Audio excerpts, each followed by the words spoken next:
Assalamualaikum. Let's do crispy sesame chicken. For our thick batter, I have here cornstarch. We mix it with flour, soy sauce, egg white, and water. We'll mix it well until well combined. Here I'm using chicken thighs, which is cut into bite pieces, and we will add it to our thick batter.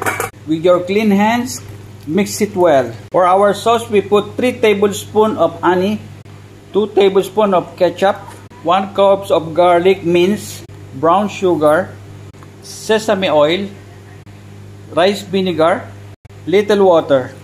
We mix it well until well combined. And now we fry our chicken, guys. Double fry. After double frying, same pan we simmer our sauce. Return back our chicken. Toast. Sesame. Enjoy!